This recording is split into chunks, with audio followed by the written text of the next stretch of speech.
सभी हाथ जोड़ लीजिए। नमो अर्हन्ताणं, नमो सिद्धाणं, नमो आयर्याणं, नमो वज्रायाणं, नमो लोये सवसाहुणम्। चलिए, अभी तक हमारा क्या क्या हो चुका है देखिए। हमारे 3 से 4 पाठ हो चुके हैं। और जो नहीं आ रहे हैं डेली में भी, तो यूट्यूब पे भी आप लोगों को अवेलेबल हो रहा है, तो आप वहां से सुनिए क्लासेस, जिससे आपका पीछे का जो है वो साथ साथ में होता रहेगा। चलिए, मैंने आप लोगों को कुछ होमवर्क दिया था पिछले क्लास में। विपिन जी, याद है? कितने तीर्थंकर के नाम याद हुए?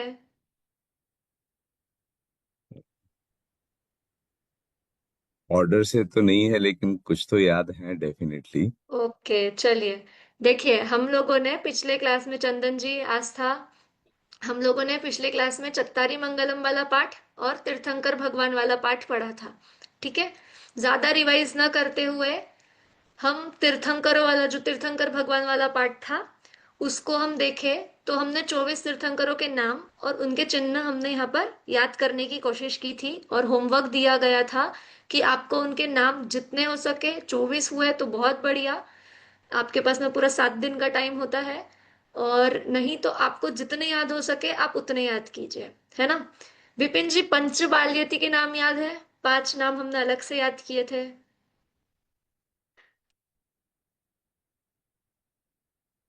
आप म्यूट है एक्चुअली, आप अनम्यूट कीजिए पहले। अच्छा। अ, वासुपूज्य, नेमिनाथ, अ, मलयनाथ पाशनाथ और मलिनाथ पाशनाथ और महावीर। बहुत बढ़िया। ये किनके, ये अलग से हमने 5 नाम अलग से क्यों लिए? ये पंच बाल्यती है ना? बाल महर्षि। ब्रह्मचारी। हाँ जी, बाल ब्रह्मचारी। जी। आपको कितने याद हुए 24 तीर्थंकरों में से नाम? सब याद हो गए और चिन्ह के नाम भी याद हो गए। ओके, वो छंद सुनाएंगे आप, जो हमने याद किया था, एक पढ़ा था 24 तीर्थंकरों का? हाँ। ठीक है, बोलिए। ऋषभ अजित संभव अभिनंदन सुमति पद्म सुपार्श्वजिन राय चंद्र शीतल श्रेयांस जिन वास पूज्य पूजित सुर राय विमल अनंत धर्म जय उज्जवल शांति कुंतु अरिमल्लि मनाय मनुसूरत नमि नेमि पार्श्व प्रभु वर्धमान पद पुष्प चढ़ाय। चलिए, अब आज आस्था, आपको याद है ये? हाँ। बोलेंगे? बोलिए। ऋषभजित संभव अभिनंदन सुमति पद्म सुपार्श जिनराय चंद्रपहुप शीतल श्रेयांस जिनवा सुपूज पूजित सुरराय विमलानंत दस धर्म दस विमलानंत धर्म जस उज्ज्वल शांति कुंतुअर मल्लि मनाय मुनि सूरत नमि नेमि पार्श्व वर्धमान को पुष्प चढ़ाए। जी, चलिए। आज हमारा पाठ अगला कौन सा है? देखिए, अभी तक जो हो गया है आप सभी को उसको याद करते रहना है साथ साथ में, है ना? देखिए, उसमें कुछ भी हमें भूल नहीं करनी है। अभी हमारा कौन सा पहला पाठ? नमोकार मंत्र हो गया है, चत्तारी मंगलम हो गया है, तीर्थंकर भगवान। ये 3 पाठ हमारे हो चुके हैं। आज हम पढ़ेंगे हमारा पाठ चौथा। चौथा पाठ कौन सा है? देव दर्शन। ठीक है। अब देखिए, देव दर्शन अर्थात क्या? सभी करते हैं देव दर्शन, अर्थात मंदिर जाना। देव अर्थात भगवान, है ना? और उनके दर्शन करना, तो देव दर्शन का पाठ है। तो इसमें कुछ भी नहीं है। देखिए, हम थोड़ा स्पीड से चलेंगे। तो देव दर्शन वाले पाठ में क्या बताया है कि मंदिर में कैसे जाना चाहिए, क्यों जाना चाहिए, मंदिर में यदि हम जाते हैं तो वहां पर क्या क्या करना चाहिए। अब आप में से रोज मंदिर कौन जाता है? रोज मंदिर कौन कौन जाता है? अब आप मंदिर जाते हो तो फिर मंदिर में क्या करते हो? सिर्फ हम चले जाते हैं हाथ जोड़कर, 3 प्रदक्षिणा देकर वापस? ऐसा नहीं, तो उसका भी एक, उसकी भी एक विधि है। हम कोई भी कार्य यदि करते हैं, कुछ भी काम यदि हम करते हैं, तो उसका एक प्रोसेस होता है, एक विधि होती है। वही यहाँ पर बताया है कि देव दर्शन की क्या विधि है। हम मंदिर में जाते हैं तो भगवान के दर्शन कैसे करने चाहिए, उस मंदिर में जाने के लिए हमें कैसे जाने चाहिए।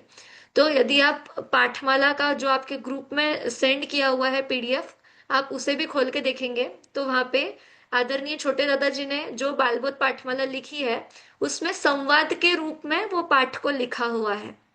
तो कैसे हम उसको ही थोड़ा बेस बनाकर चलेंगे।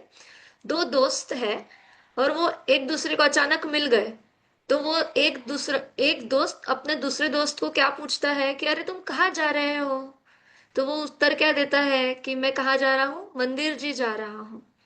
ठीक है। अब वो मंदिर जी जा रहा होता है तो उसका दोस्त बोलता है कि ठीक है मैं भी चलता हूँ। होता है ना हमारे साथ भी कई बार ऐसा कि हम घर से बाहर निकले और कोई हमारा दोस्त हमें मिल गया, कोई पड़ोसी हमें मिल गया कि अरे भाई कहाँ जा रहे हो, तो मंदिर जा रहे हैं, अच्छा चलो मैं भी चलता हूँ साथ में। होता है कि नहीं होता है हमारे साथ में ऐसा चंदन जी। तो क्या यहाँ पे भी ऐसा ही हुआ दो दोस्तों के साथ। अब आगे फिर क्या होता है कि उसमें से जो एक दोस्त होता है ना, वो चमड़े का पट्टा पहना होता है, बेल्ट लगाया होता है। तो जो मंदिर जा रहा होता है वो दोस्त उससे कहता है कि अरे तुमने तो चमड़े का पट्टा पहन रखा है, ये मंदिर में लेके जाना नहीं चलता है ना, हम मंदिर में इसे पहनकर नहीं जा सकते। तो अब यहाँ पर प्रश्न होना स्वाभाविक है कि क्यों नहीं लेके जा सकते। अब और यदि नहीं लेके जा सकते तो और ऐसी क्या क्या वस्तुएं हैं कि जो हम मंदिर में नहीं लेके जा सकते। आप में से कोई बताएगा, आप क्या क्या नहीं लेके जाते हो मंदिर। विपिन जी, क्या क्या नहीं लेके जाना चाहिए मंदिर में। खाने की सामग्री नहीं लेके जानी चाहिए मंदिर के अंदर। हम्म। अ, चमड़े की वस्तु, अभक्ष खाना जो भी होता है वो भी नहीं लेके जाना चाहिए। अम, और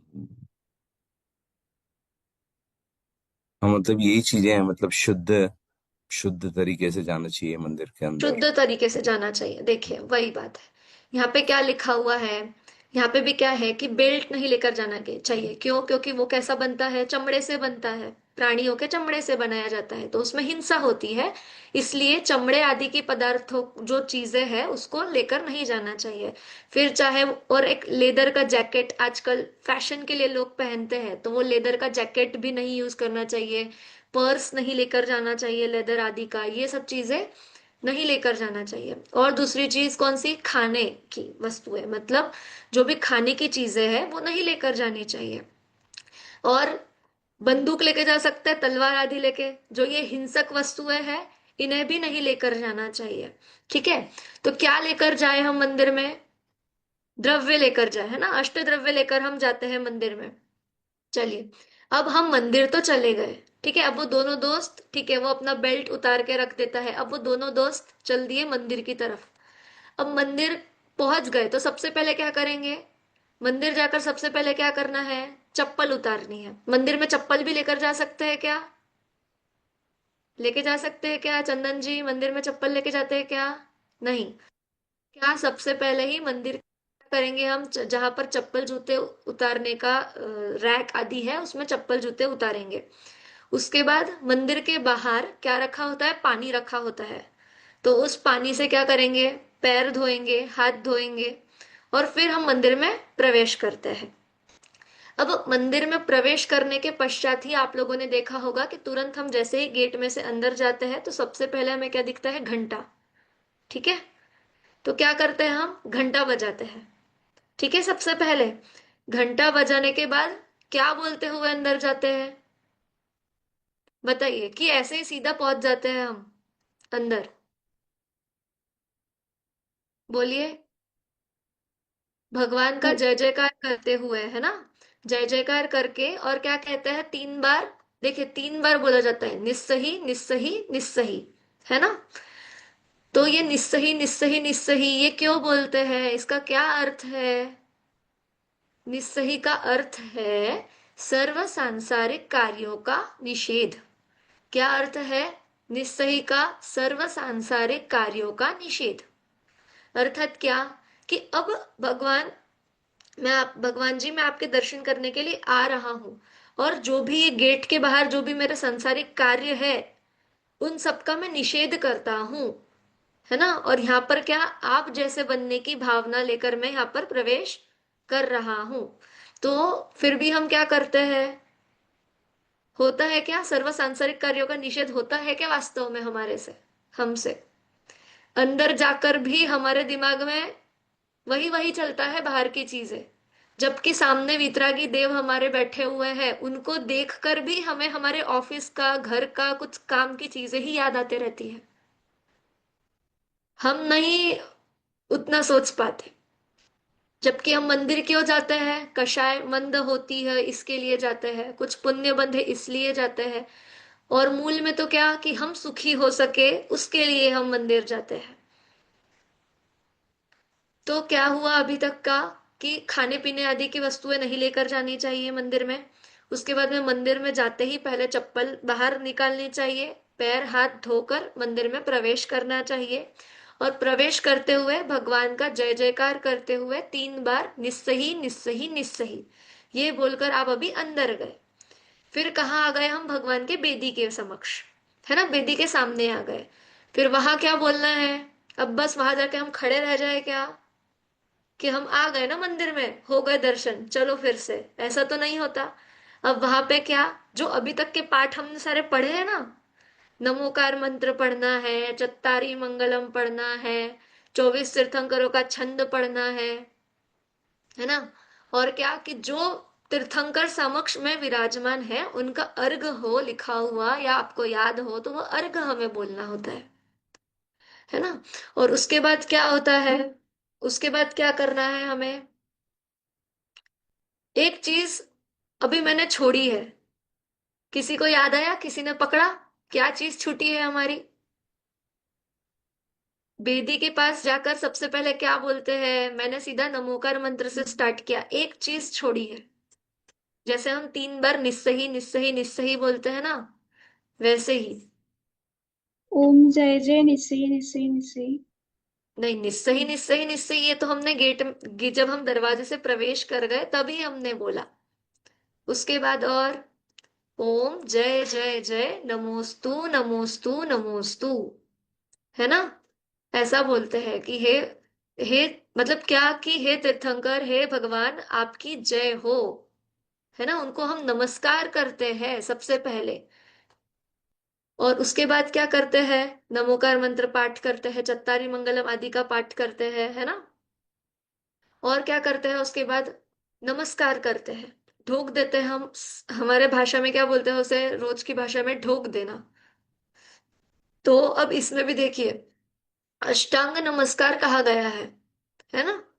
अब अष्टांग नमस्कार करने के बाद में क्या होता है, 3 प्रदक्षिणा देते हैं, ठीक है। अब 3 प्रदक्षिणा देते हुए आपको जो भी स्तुति याद है आप वो बोलकर 3 प्रदक्षिणाएं दे सकते हैं। अब 3 प्रदक्षिणा क्यों देते हैं, तो वही हमने जैसे नमोकार मंत्र में देखा था ना, मन वचन काया से दोषों का त्याग, वैसे ही यहाँ पर भी 3 प्रदक्षिणा हम देते हैं। उसके बाद 3 प्रदक्षिणा होने के बाद हम 9 बार नमोकार मंत्र का जाप करेंगे। उसके बाद क्या होता है,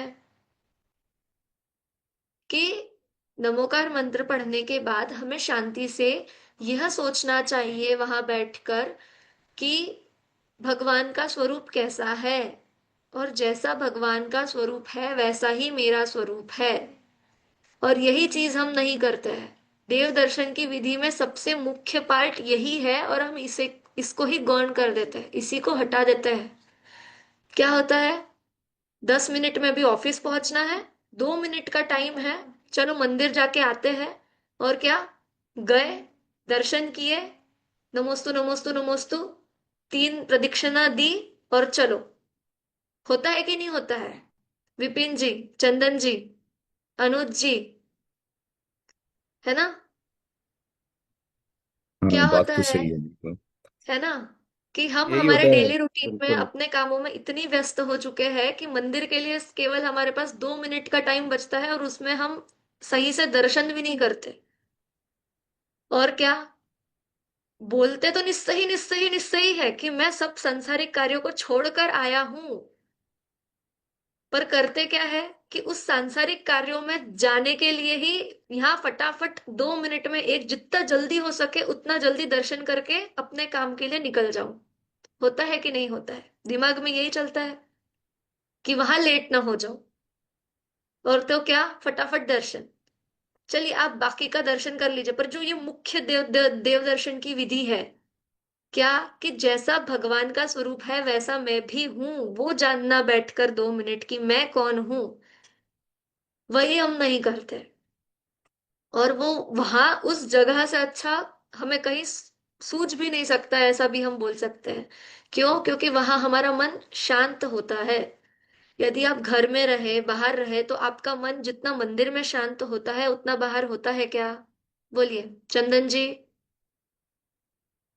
मंदिर में जाने के बाद कैसा एक अलग से माइंड शांत होता है। जैसे आप घर में बैठे होते हो वैसे आप मंदिर में बैठते हो क्या? नहीं। नहीं ना। तो वैसे ही यहाँ पे बात की है।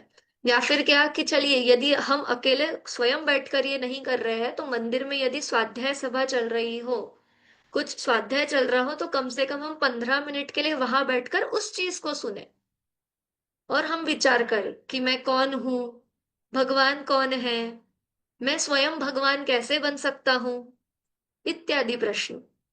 बताइए, 3 प्रश्न है।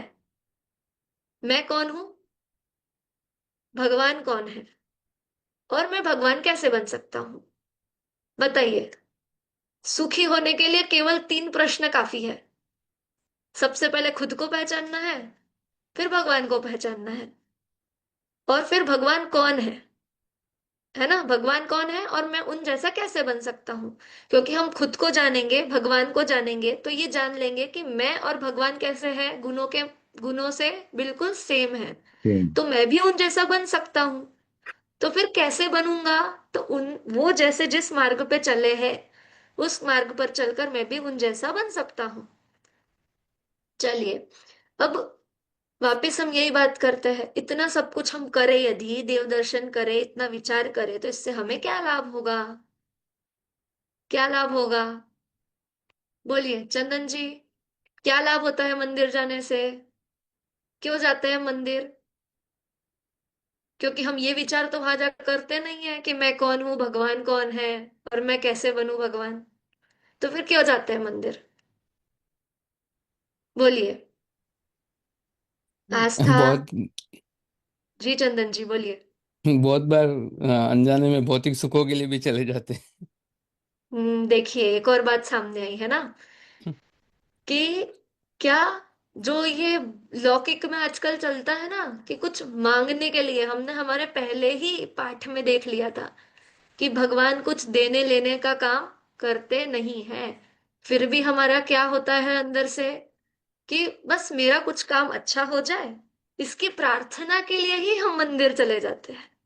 क्या डर लग रहा है? तो चलो भगवान के दर्शन कराते हैं, सब काम अच्छा हो जाएगा, ठीक से हो जाएगा। जाते या नहीं जाते? बच्चे एग्जाम में जाते हैं, बड़े इंटरव्यू में जाते हैं, आदि आदि, है ना, कुछ भी रीजन हो तो उसके लिए हम सबसे पहले भगवान को याद करते हैं। और क्या हो सकता है बताइए? और किस लाभ से आप मंदिर जाते हैं? देखिए एक लाभ तो हो गया, और कौन से लाभ से आप मंदिर जाते हैं? बताइए, पु- सोचिए। पुण्य पाने के लिए। देखिए एक और चीज है, पुण्य के आशा से हम मंदिर जाते हैं, है ना, क्योंकि क्यों, कि अब बाकी के काम हमसे हो नहीं रहे हैं, तो कम से कम मंदिर जो पुण्य बंधेगा उस पुण्य, है ना। तो पुण्य के लिए भी हम मंदिर जाते हैं, पर केवल पुण्य के लिए मंदिर जाना कहाँ तक सही है, सोचिए। मंदिर जाने से पुण्य बंद होता है, परंतु केवल उस पुण्य से भी क्या होगा, हम संसार में ही रहने वाले हैं ना। पर उस पुण्य को भी छोड़ना है, वो हम आगे के पाठों में पढ़ेंगे। तो वहां जाना क्यों है, कि मेन पार्ट तो हमारा यही है कि जो हम वहां बैठकर हमें सोचना चाहिए ना कि मैं कौन हूं, वो प्रश्न ही हमें आज तक खड़ा नहीं हुआ। कि यदि हम भगवान के सामने खड़े हैं तो हम ये क्यों नहीं सोचते कि जैसे वो बैठे हुए हैं ना बिल्कुल शांति से, उनको कोई प्रेशर नहीं है, कोई टेंशन नहीं है, बस हाथों पे हाथ रखकर नासाग्र दृष्टि में बैठे हुए हैं ध्यान में मस्त। वैसे ही मैं भी बैठ सकता हूँ, वैसे ही मेरा भी स्वरूप है जैसा उनका स्वरूप है। बोलिए, विचार किया है कभी? करते हैं क्या हम विचार रोज के इसमें जब हम मंदिर जाते हैं तब? अब यदि आप, आज कक्षा हुई है हमारी, आप अब कल मंदिर जाए तो ये जरूर विचार करना, 2 मिनट वहां पर बैठकर दर्शन के बाद, कि मैं कौन हूं, भगवान कौन है, और मैं भगवान कैसे बन सकता हूँ। देखिए, आपको अंदर से एक सुख की, जो हम बोलते हैं ना, अनुभूति होगी। एक अलग माइंड शांत होगा।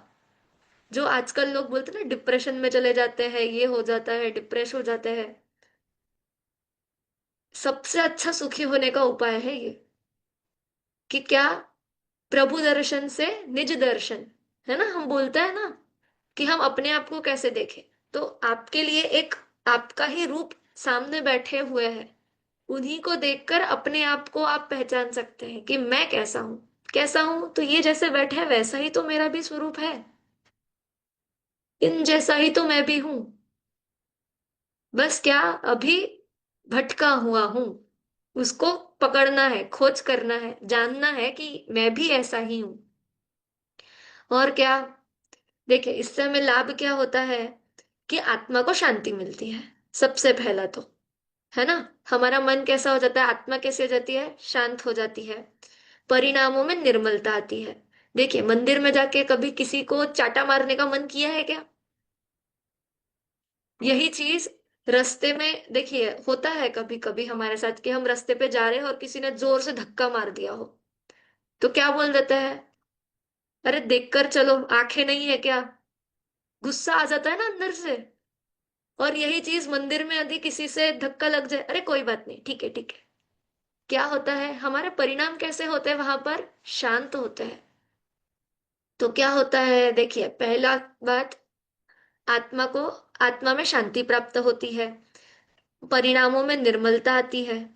और क्या, मंदिर में कैसा, आजकल तो होने लगा है, हम कह सकते हैं कि हम मंदिर में भी यदि गए तो हम घर गृहस्थी की आदि इत्यादि काम की, उसके बाद में क्या बोलते हैं, आजकल सारे नेताओं की, इन सब की ही बातें करने लग जाते हैं।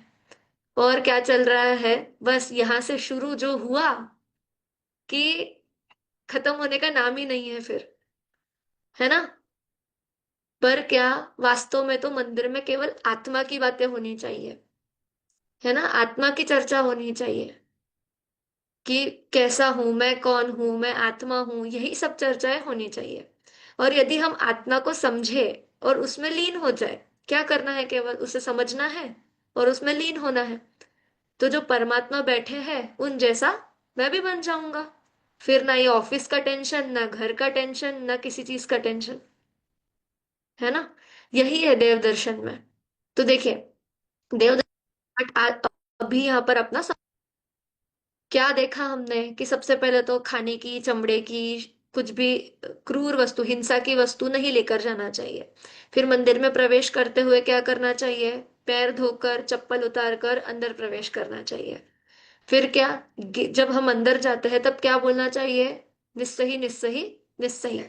निस्सही का अर्थ किसको याद हुआ, कौन बोलेगा? निस्सही का क्या अर्थ है?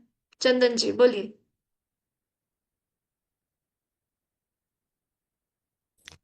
मैं सर्व सांसारिक कार्यों का निषेध करता हूँ। बहुत बढ़िया। इसका अर्थ बताएंगे आप चंदन जी? क्या देखा था हमने, सर्व सांसारिक कार्यों का निषेध मतलब क्या?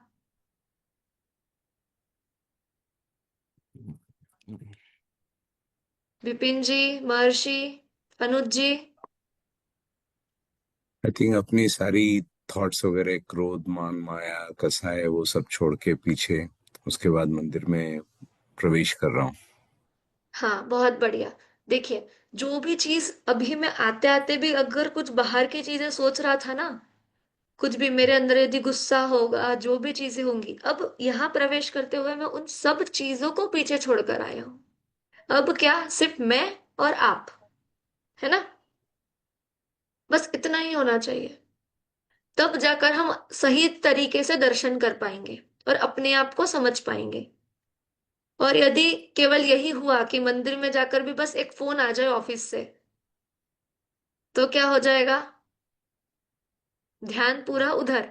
तो ध्यान उधर नहीं होना चाहिए, ध्यान का होना चाहिए अपने में और परमात्मा में। ठीक है, तब उसका असली लाभ है। चलिए, इसमें आपको कोई प्रश्न, किसी को देवदर्शन पाठ में कोई प्रश्न? एक प्रश्न है, घंटा बजाने का सिग्निफिकेंस क्या है? जी, देखिए, अब ऐसा है कि घंटा बजाने के लिए ऐसा बोला जाता है कि घंटानाद करके, पहले ऐसा हुआ करता था कि देव आदि भी भगवान के दर्शन के लिए आते थे। ठीक है, तो एक हम बस घंटा बजाकर ये बोलते हैं, ऐसा समझिए कि एक बोलते हैं ना, रास्ता दीजिए ऐसे करके, तो उसके लिए भी घंटा हम बजाते हैं। और यदि देखा जाए तो क्या बोलेंगे हम उसको, हमारे एक होता है ना कि बस अब हम आ गए, अब यहाँ से सब चीजों को हमें खत्म करना है, जो पीछे का भी हो चुका है संसारिक, उन सबको खत्म करना है और अब इस चीज में प्रवेश कर रहे हैं, ऐसा। और विपिन जी, आस्था जी, आपको कोई प्रश्न? और जो घंटा है शायद दीदी, उसके अंदर जो वाइब्रेशंस होती हैं वो भी हाँ, आपको मन को थोड़ा पॉजिटिविटी शांत के लिए करती है। भी एक होता है जी। हाँ हाँ। पॉजिटिविटी भी एक, पॉजिटिविटी के लिए भी हम बोलते हैं। और देखिए, हम बाहर चंदन रखा होता है, तिलक लगाते हैं, है ना? मंदिर में चंदन रखा होता है तो हम चंदन लगाते हैं, तो फिर चंदन भी क्यों लगाते हैं? तो वो एक आस्तिकता का दर्शन ठंडक। होता है ना, आस्तिकता का है। ठीक है, और किसी को कोई प्रश्न? सिद्धेश जी?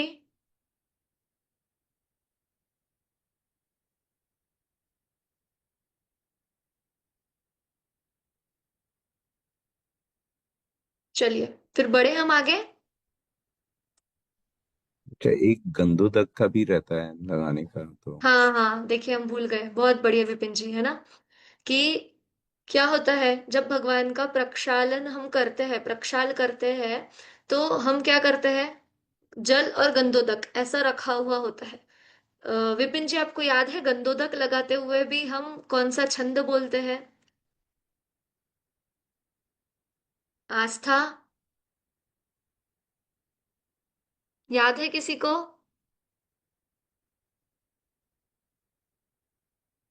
अनुज जी? नहीं दीदी। किसी को नहीं याद?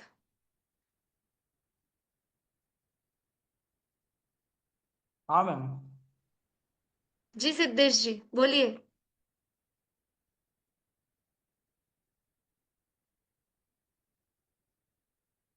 सिद्धेश जी बोलेंगे आप? निर्मलम निर्मलीकरणम। हम्म। पवित्रम।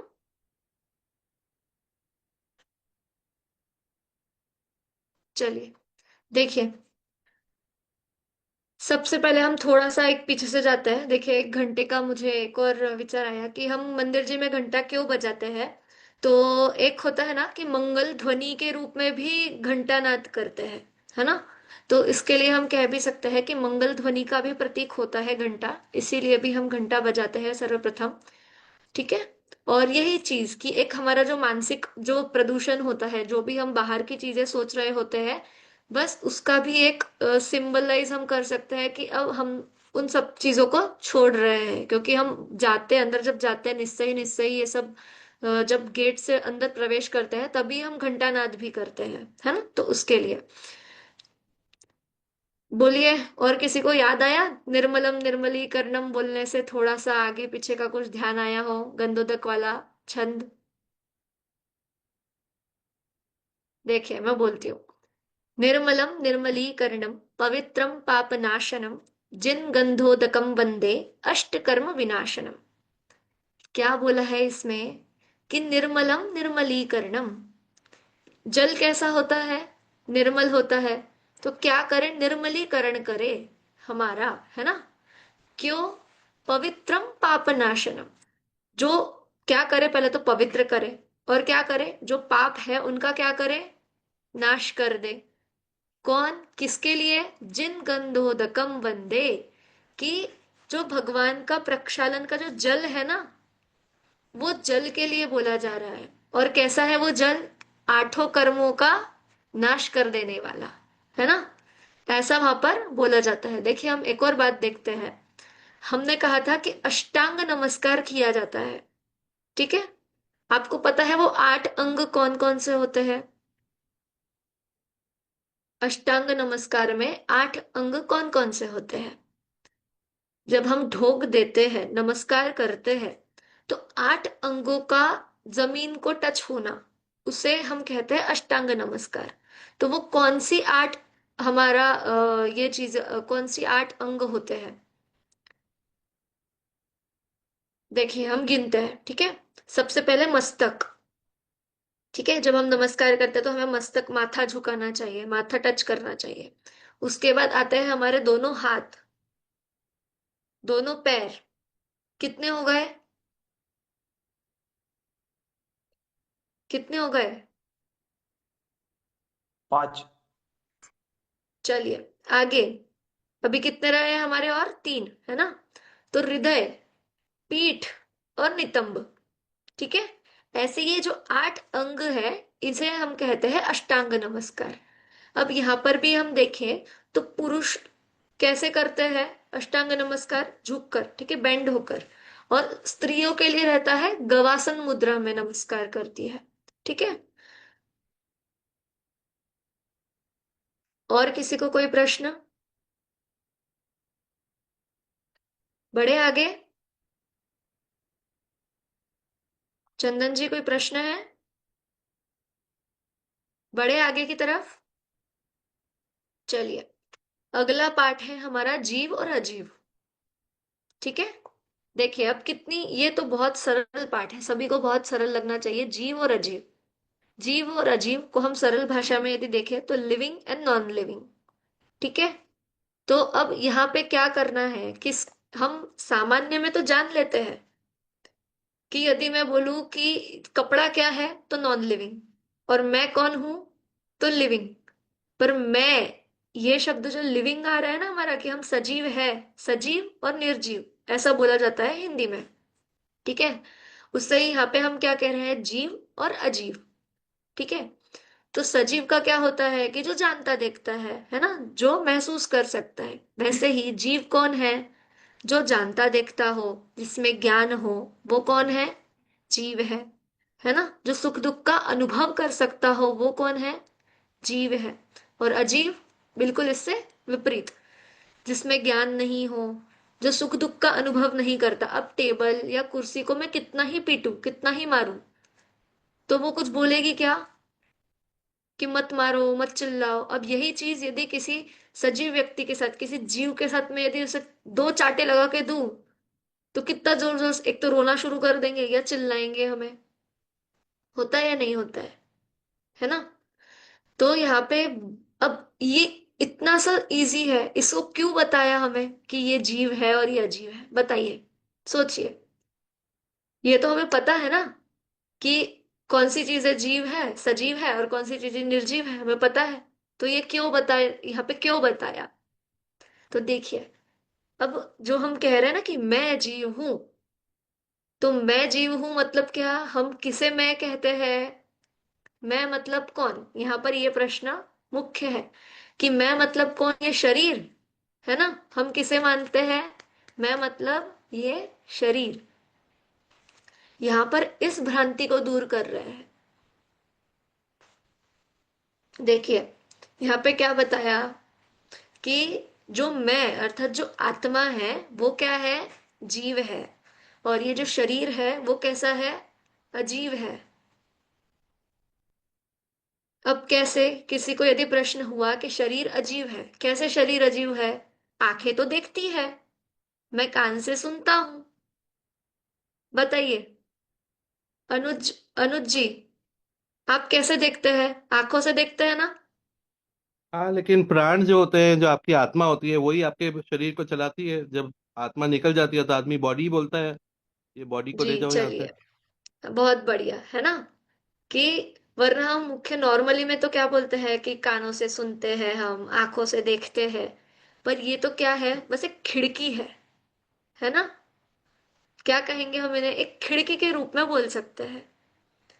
वरना हम देखें, यदि कोई मुर्दा हो, किसी की डेथ हो गई हो और मुर्दा हो, अब उसे आंख भी है, कान भी है, आप उसे सुनाइए गाना भजन, सुनाइए उसे, बोलिए, कुछ सुन पाएगा क्या वो? कान तो तभी, कान तो जब भी है ना उसे, सुन पा रहा है क्या वो? नहीं सुन पा रहा। उसे आप अच्छा सा कुछ दिखाइए, टीवी पर दिखाइए, देखेगा क्या वो? बोलेगा क्या, अरे वाह वाह बहुत अच्छा है? और वही यदि हम बैठ गए और हम देखे, यदि कोई पंचकल्याणक टीवी पर लाइव चल रहा हो हमारा, और हम देखे, तो हम क्या बोलेंगे, हमें आनंद आएगा कि नहीं आएगा? और वही उस डेड बॉडी के सामने लगा दे, आंखें तो है ना वहां पर भी, परंतु वो कुछ रिएक्ट करेगा क्या? नहीं। तो इससे क्या समझता है कि रिएक्ट करने वाला जो एक पदार्थ है, जो एक चीज है, वो ये शरीर नहीं है। ये तो सिर्फ एक हमारे लिए बाहर दिखाने के लिए एक जरिया है ना। असल में कौन है जानने देखने वाला? वो आत्मा, वो मैं हूं, वो मैं हूं, वो जीव मैं हूं। तो यहाँ पर जीव और अजीव के पाठ में भेद क्या करना है, कि जीव कौन है और अजीव कौन है, बताइए विपिन जी। चलिए अब एक काम करते हैं, आप सभी को समझ में आ गया जीव और अजीव कौन है? बहुत सरल है, कि जो जानता देखता है, जिसमें जो सुख दुख का वेदन करता है, वो जीव है, और जो सुख दुख आदि का वेदन नहीं करता, वो अजीव है। ठीक है। तो अब हम एक रैपिड फायर जैसा एक गेम खेलते हैं। मैं आपसे पूछ रही हूँ, आपको फटाफट उत्तर देना है। आप सभी अपने अपने माइक अनम्यूट करके रखिए, ताकि आप तुरंत उत्तर दे सके, है ना। चलिए विपिन जी, हाथी का शरीर क्या है? अजीब। और हाथी की आत्मा? जीव। ठीक है। चंदन जी, कुर्सी क्या है, कुर्सी? अजीब। और घोड़ा? अजीब। अच्छा, घोड़ा अजीब, पूरा घोड़ा अजीब है? नहीं, अगर आप ऐसे बोलते घोड़े की आत्मा तो मैं बोलता अजीब। अच्छा ठीक है, तो घोड़े की आत्मा ये जीव है, और हम्म, घोड़े का? शरीर अजीब है। ठीक है, कंसेप्ट क्लियर हुआ। हम्म। ठीक है। यस।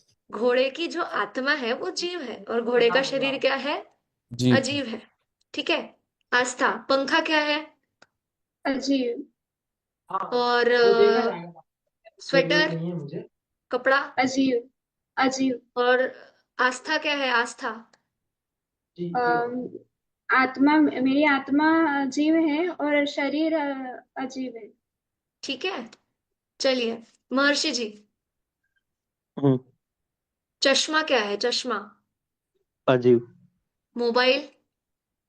अजीब। घड़ी? अजीब। गाय? जीव है। पूरा गाय जीव है, मतलब गाय का नहीं शरीर नहीं, भी मतलब जीव है? नहीं नहीं नहीं नहीं, गोअवच्छिन्न मतलब गाय की जो आत्मा है वो जीव है, जीव है। हाँ। और गाय का शरीर? वो अजीब है। जी बहुत बढ़िया। अनुज जी? हाँ जी। जी, आपका शरीर? अजीब। मेरी आत्मा? जीव। मोबाइल? अजीब। लैपटॉप? अजीब। किसी पक्षी की आत्मा? जीव। ठीक है। सिद्धेश जी, हाँ मैम। पेड़? पेड़ जीव। पेड़ जीव है, चलिए बहुत बढ़िया। और कोई बिल्डिंग हो तो? अजीव। ठीक है। और आप? आत्मा से देखा जाए तो जीव, और शरीर से अजीव। ठीक है, बहुत बढ़िया। चलिए, तो ये समझा जाए यहाँ पर अब, कि सभी को जीव और अजीव का कंसेप्ट बिल्कुल क्लियर हो चुका है माइंड में। ठीक है। यदि आपको और इसमें कोई प्रश्न हो तो आप पूछ सकते हैं, देखिए, वरना फिर हम अगले पाठ की तरफ बढ़ते हैं, ताकि आज हम फटाफट अगला पार्ट भी खत्म कर ले हमारा। किसी को कोई डाउट जीव और अजीव में, कि जीव क्या है अजीव क्या है? सभी के सामने बिल्कुल क्लियर है कि जीव क्या है और अजीव क्या है। देखिए जीव क्या है कि अब यदि मैं यहाँ पर एक चिमटी करूं, ठीक है, तो क्या होगा? दुख होगा, है ना? तो हम क्या कह सकते हैं कि हो तो रहा है ना दुख, इस शरीर को भी दुख हो रहा है। बोल सकते हैं कि नहीं बोल सकते हैं? यदि अभी आकर कोई आपको चाटा मार दे तो दुख होगा कि नहीं होगा? चंदन जी, सिद्धेश जी, बोलिए। गुस्सा आएगा ना आपको हाँ आएगा। कि ऐसे कैसे मुझे चाटा मार दिया किसी ने, है ना? या कोई हम्म। हमें ऊंचे आवाज में कैसे बोल गया। होता है हम्म। कि नहीं होता है? होता है। तो उन्होंने तो मुझे मारा ही नहीं है ना, हम ये क्यों नहीं सोचते उस समय, बताइए, कि शरीर को मारा है, और शरीर तो क्या है? अजीब है। और आत्मा को तो मारा ही नहीं है। हम्म। पर वहां तो हम क्या करते हैं? वो शरीर ही कौन है? मैं हूं। मानते हैं कि नहीं मानते उस समय? तो उस मान्यता को छोड़ना है ना? यहाँ पर जीव और अजीव के पाठ से हमें सीखना क्या है? कि जो मान्यता करके रखी है ना हमने कि ये शरीर मैं हूं, ये शरीर मैं हूं, ऐसी मान्यता छोड़ना है। और शरीर और मैं ये अलग अलग है। क्यों? क्योंकि जीव कभी अजीव हो सकता है क्या? या अजीव कभी जीव हो सकता है क्या? बताइए। नहीं। नहीं हो सकता। ये क्लियर है सबको? हम्म। तो ये नहीं हो सकता, तो मैं भी शरीर कैसे हो सकता हूं जब मैं जीव हूं? आत्मा क्या है? मैं जीव हूं। बोलते हैं कि नहीं बोलते हैं? मैं जीव हूं, मुझ में ज्ञान है और मैं उस ज्ञान से जानता हूं। तो यदि किसी ने मुझे मारा तो वो शरीर को भले ही लगा हो, परंतु वो जाना किसने है, उसका ज्ञान किसने किया है? उस शरीर के अंदर रहने वाली आत्मा ने किया है। तो जाना किसने? मैंने। वो आत्मा रूपी जो मैं हूं, है ना? और भले ही लगे शरीर को हो। अब ऐसे ही हमने जो मुर्दे का उदाहरण देखा, कि यदि मुर्दा है और उसको आप जाके चाटा मारो तो वो कुछ बोलेगा क्या? नहीं बोलेगा। क्यों? क्योंकि उसके अंदर जो ज्ञान चेतना थी, जो आत्मा थी, वो अभी वहां नहीं है। इसके लिए उसको ज्ञान नहीं हो रहा है। अर्थात जो अजीव है, अजीव क्या? अजीव जानता नहीं है, अजीव में ज्ञान नहीं है। ठीक है? कंसेप्ट क्लियर है सभी को? जीव और अजीव के पाठ का। आगे बढ़े। चंदन जी, विपिन जी, आस्था, महर्षि। हाँ आगे बढ़े। चलिए, चलिए, अगला पाठ है हमारा दिनचर्या। दिनचर्या का अर्थ है हमारा डेली शेड्यूल, है ना? हम बनाते हैं ना। देखिए आप लोगों ने भी बचपन में या अभी भी आप बनाते होंगे। सुबह 5 बजे उठना है, फिर हमें ये काम करना है, 6 बजे तक रेडी होना है, 7 बजे स्कूल जाना है, स्कूल से आकर हमें होमवर्क करना है। बताइए बनाते हैं या नहीं बनाते हैं? हम हमारा एक शेड्यूल बनाते हैं ना। बचपन में तो हम टाइम टेबल बनाते थे और वो कभी शायद फॉलो ही नहीं कर पाए, है ना? हमेशा टाइम टेबल बने बनाए रह जाते थे। परंतु एक दिनचर्या हमेशा हमारी होनी चाहिए। और वो कैसी? तो उत्तम दिनचर्या का उदाहरण यहाँ पर दिया हुआ है कि कैसी दिनचर्या हमारी होनी चाहिए। अब देखिए, मैं यदि कहूं कि आप 9 बजे उठिए, 11 बजे नहाइए, 1 बजे खाना खाइए, 3 बजे सो जाइए, बताइए ये दिनचर्या सही है या कैसी है? बोलिए चंदन जी, सही है ये दिनचर्या? नहीं है। नहीं है ना? डेली में भी हम बोलेंगे कि अरे इसको कुछ टाइम वाइम का ध्यान है कि नहीं है? किसी भी टाइम पे कुछ भी कर रहा है, 9 बजे उठ रहा है, 11 बजे नहाने जा रहा है, 3 बजे सो रहा है। बोलते हैं कि नहीं बोलते हैं हम अक्सर ये भी? तो आखिर हमारी कैसी दिनचर्या होनी चाहिए वो यहाँ पर बताया हुआ है। तो देखिए, सबसे पहले यहाँ पे क्या दिया है? हम नॉर्मली क्या करते हैं? उठते हैं, ब्रश आदि क्रिया करते हैं, नहाना धोना करते हैं, ठीक है? अब उसके बाद क्या करते हैं? तैयार होते हैं, मंदिर जाते हैं, इत्यादि इत्यादि अपने डेली रूटीन के जो कार्य है। अब तो इसमें क्या गलती है? दिनचर्या यहाँ पे क्यों बता रहे हैं? सोचिए थोड़ा। इसमें भी कुछ ना कुछ तो छुपा होगा कि दिनचर्या बताने की क्या बात हुई, दिनचर्या क्यों बता रहे हैं? देखिए, यहाँ पे एक दो बात आई है जो हम पहले मुख्य देख लेते हैं, उसके बाद हम एक दिनचर्या कैसी होनी चाहिए वो देखते हैं। यहाँ पर दो तीन चीजें मुख्य ये है कि जैसे हम यदि कीचड़ लग गया, हम बाहर गए और गाड़ी हमारे साइड से गई, कार गई और हमारे ऊपर कीचड़ उड़ गया, तो हम क्या करते हैं, तुरंत पानी से धोते हैं, है ना। तो वो कीचड़ तो उस पानी से धुल जाएगा।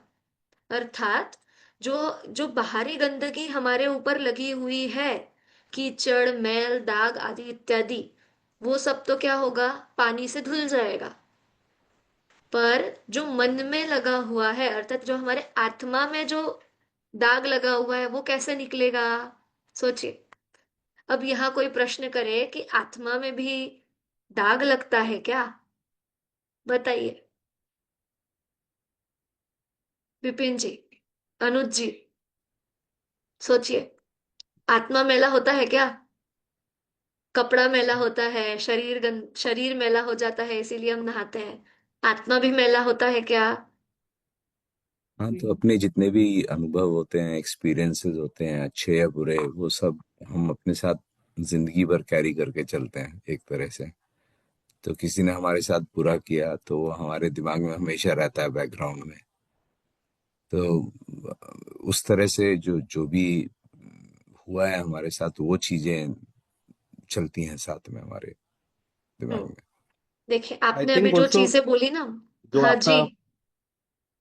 हाँ जी, जो जैसे हम बोलते हैं ना कि आप अपने विवेक से बात कीजिए, या तो हम्म। वो जो विवेक है वो भी आपके आत्मा का ही पार्ट है। अगर आप विवेक से नहीं बोल रहे हैं तो वो आप एक तरीके का दाग समझ लीजिए। हम्म।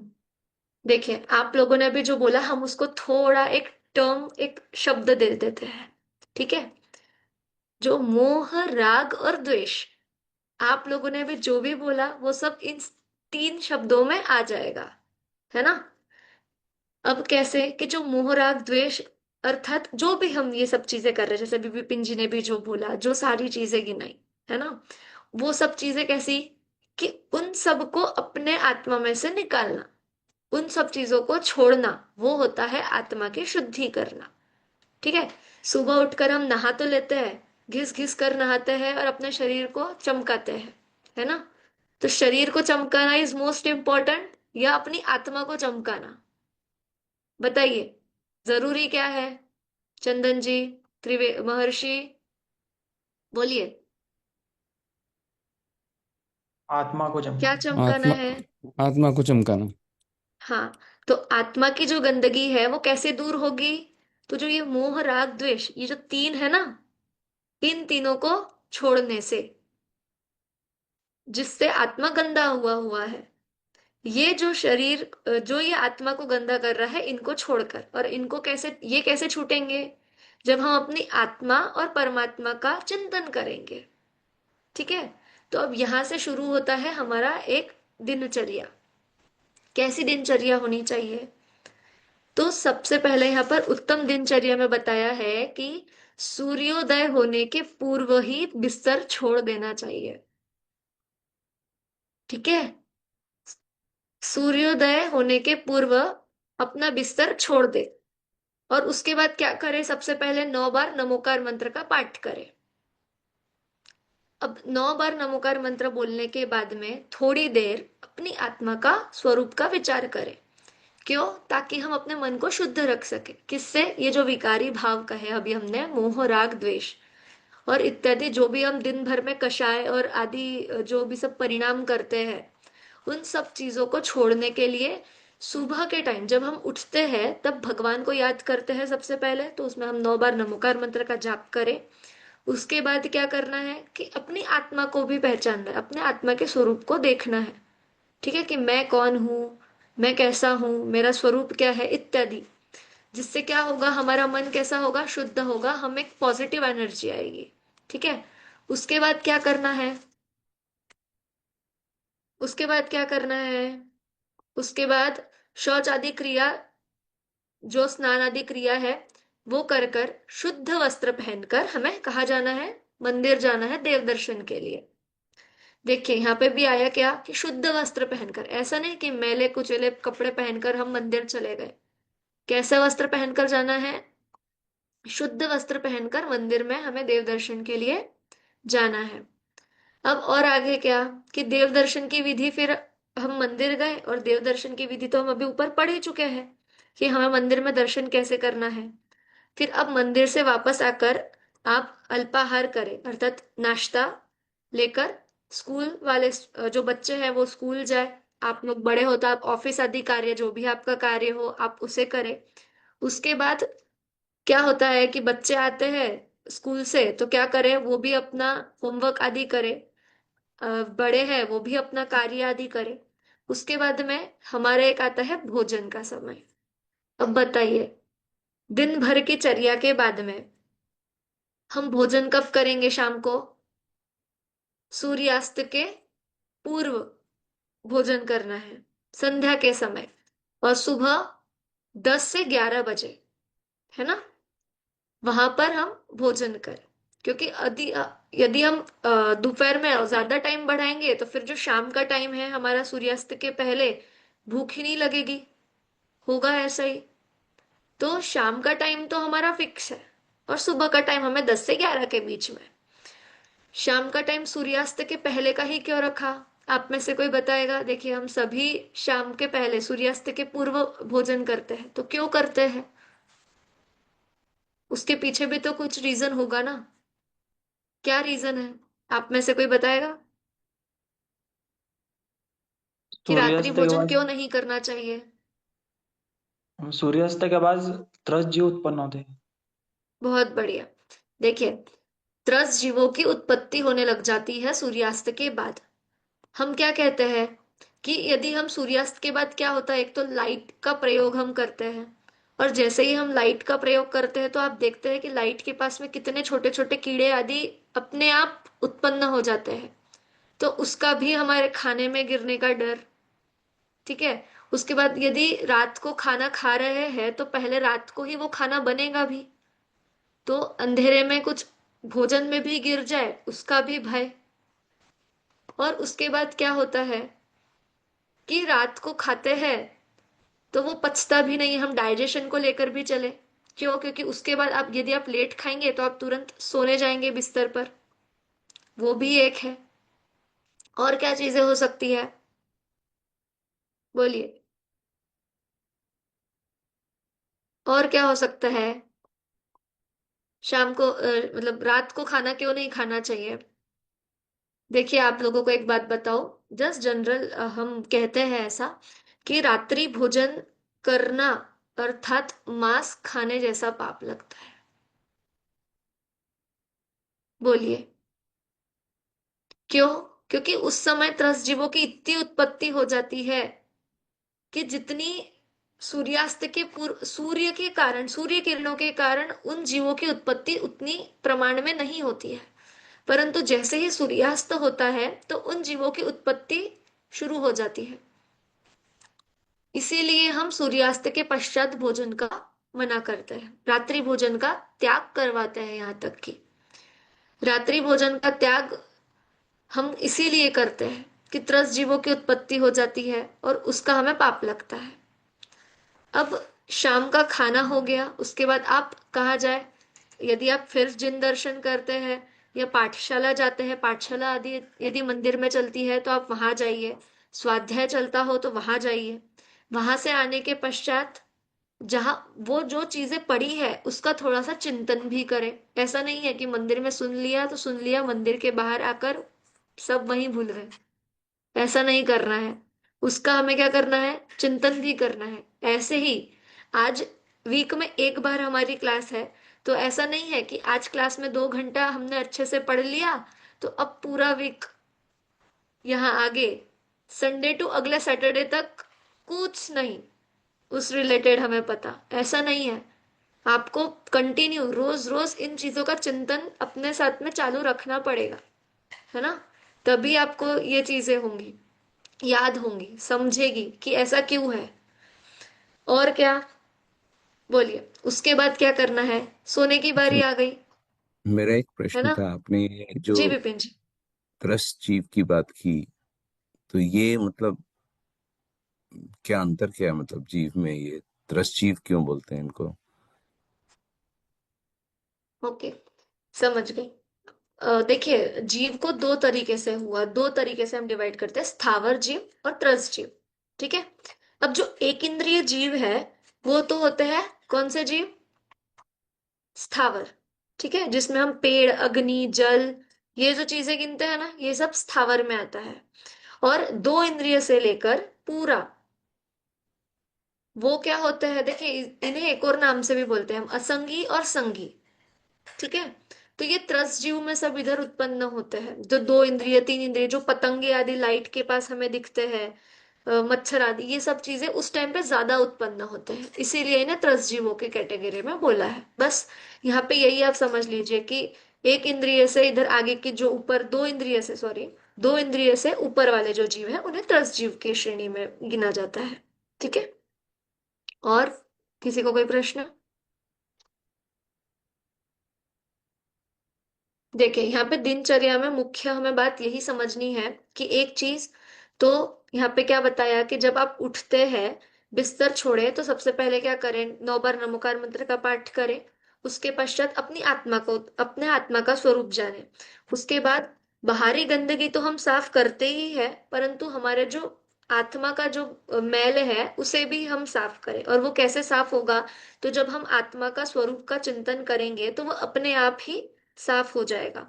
उसके बाद में एक रात्रि भोजन नहीं करना चाहिए।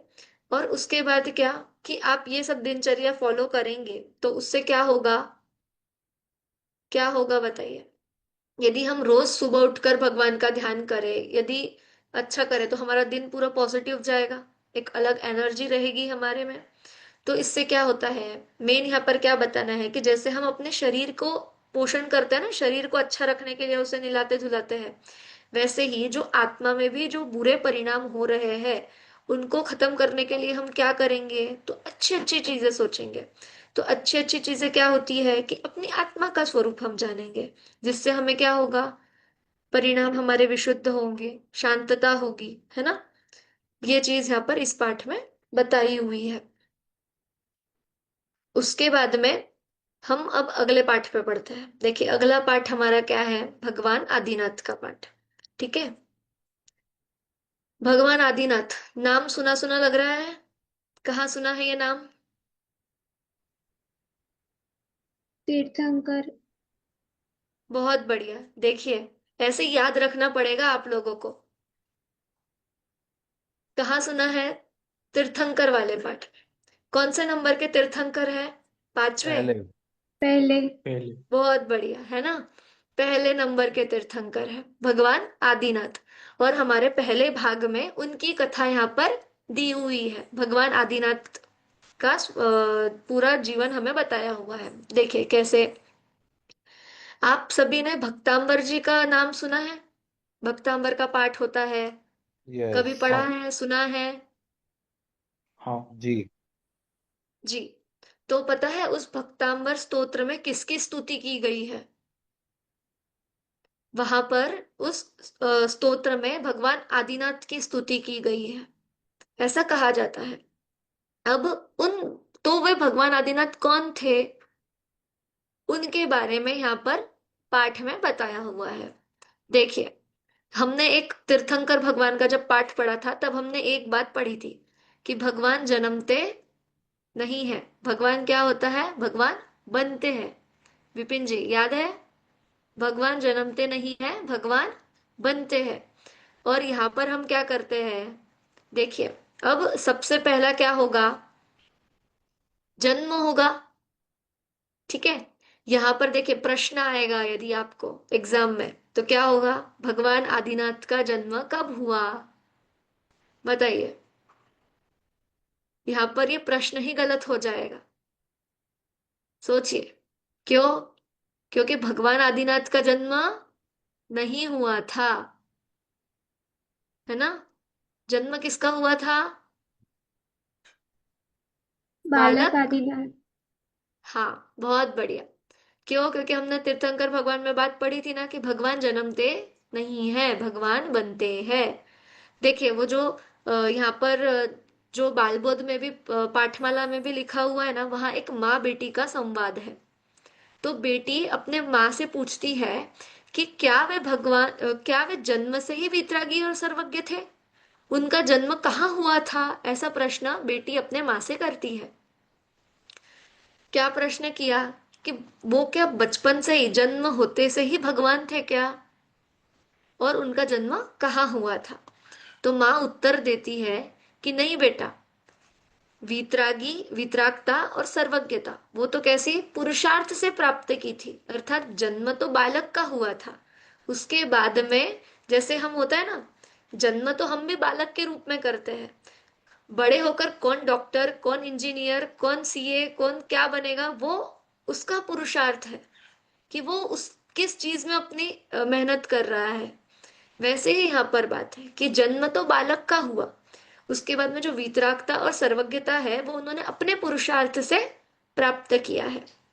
अब बात आई, उनका जन्म हुआ कहाँ पे है? अयोध्या। सभी ने नाम सुना है अयोध्या का। इनका जन्म कहाँ हुआ था? अयोध्या में। और इनके पिता का नाम क्या था? तो वहां जब अयोध्या में थे तो पिता का नाम था राजा नाभिराय, ठीक है। और माता का नाम रानी मरुदेवी। देखिए, बालक आदिनाथ कहाँ जन्म हुआ? अयोध्या में। उनके पिता का नाम क्या था? नाभिराय। और माता का नाम क्या था? मरुदेवी, ठीक है। अब बेटी फिर एक प्रश्न पूछती है कि वे तो राजकुमार थे, क्या उन्होंने राज्य नहीं किया? प्रश्न होता है कि नहीं होता है, बताइए। कि अब वो आगे तो भगवान होने वाले थे, तो क्या उन्होंने राज्य भी किया कि नहीं किया? तो माता उत्तर देती है कि हाँ, राज्य तो किया था और उन्होंने विवाह भी किया था। देखिए, हमने 24 तीर्थंकरों में से 5 नाम ही अलग निकाले थे, उसमें आदिनाथ का नाम था क्या? आदिनाथ भगवान का नाम था क्या पंचबाल्यति में? पंचबाल्यति में नाम था क्या? नहीं था। अर्थात क्या कि उनका विवाह हुआ था, जब वे राजकुमार थे, राज्य संभाल रहे थे, तब उनका विवाह भी हुआ था। बल्कि 2 शादियां की थी राजकुमार आदि ने 2 शादियां की थी। अब उनकी पत्नियों के नाम क्या थे? तो पहले पत्नी का नाम था नंदा, ठीक है। और दूसरी पत्नी का नाम था सुनंदा। देखिए, अभी तक कितने नाम आ गए? अयोध्या नगरी का नाम, उसके बाद में उनके पिता नाभिराय, माता मरुदेवी, उसके बाद में उन्होंने 2 शादियां की थी, जिसमें से पहली पत्नी का नाम था नंदा और दूसरी पत्नी का नाम था सुनंदा। अब दोनों पत्नियों से पुत्र भी उत्पन्न हुए, पुत्र पुत्रियां भी उत्पन्न हुई। तो नंदा जो पहली पत्नी थी, उनसे भरत, चक्रवर्ती आदि 100 पुत्र, ठीक है। और ब्राह्मी नामक पुत्री उत्पन्न हुई। किनसे? जो पहली पत्नी थी नंदा, उनसे क्या? भरत, चक्रवर्ती आदि 100 पुत्र और ब्राह्मी नामक पुत्री। और जो दूसरी पत्नी थी सुंदरी, उनसे सॉरी, जो दूसरी पत्नी थी सुनंदा, उनसे बाहुबली पुत्र और सुंदरी नामक पुत्री उत्पन्न हुई, ठीक है। 2 शादियां हुई, कौन कौन सी? आस्था, पत्नियों के नाम क्या थे? नंदा और सुनंदा। हाँ। विपिन जी, माता पिता का नाम क्या था?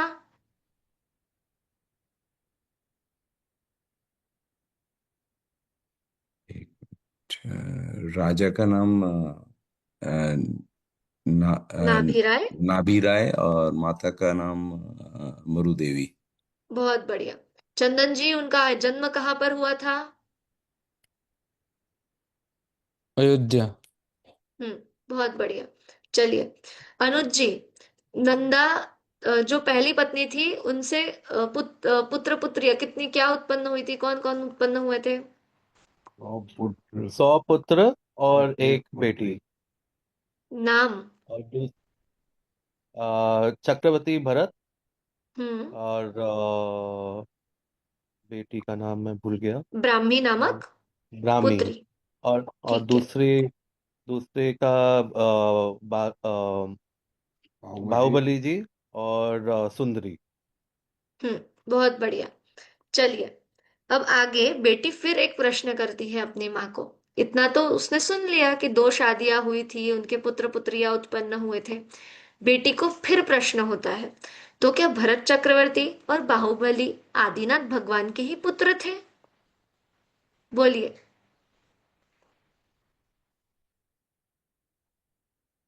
प्रश्न उनके समझा? मनुष्य उनके मनुष्य गति के थे, भगवान बनने से पहले के थे। हाँ, यहाँ पर यही उत्तर अपेक्षित है कि क्या, कि भगवान तो वह बाद में बने। ठीक है, उस समय उनका नाम राजा ऋषभदेव था। ठीक है, जब उनकी शादी हुई, राज्य संभाल रहे थे वो, तब उनका नाम क्या था? राजा ऋषभदेव था। और प्रथम तीर्थंकर भगवान होने से उन्हें आदिनाथ ऐसा नाम मिला। आदि अर्थात क्या? एक स्टार्टिंग। ठीक है, शुरुआत, अर्थात आदि, वहां से उसकी शुरुआत हुई।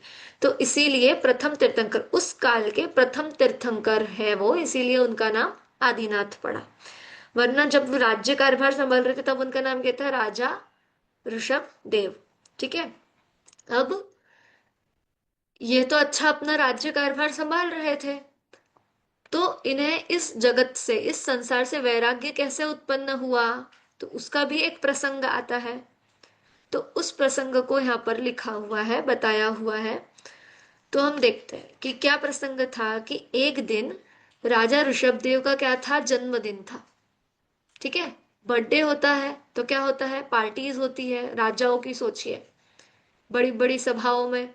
तो वैसे ही राजा ऋषभदेव भी अपनी सभा में बैठे हुए थे। और क्या हो रहा था? नीलांजना नामक एक जो नृत्यिका थी, वो क्या कर रही थी? नृत्य कर रही थी। और राजा ऋषभदेव अपने सभा में बैठकर सभी के साथ क्या देख रहे थे? नीलांजना का नृत्य देख रहे थे। तभी क्या होता है? नृत्य के बीच में ही नीलांजना की मृत्यु हो जाती है।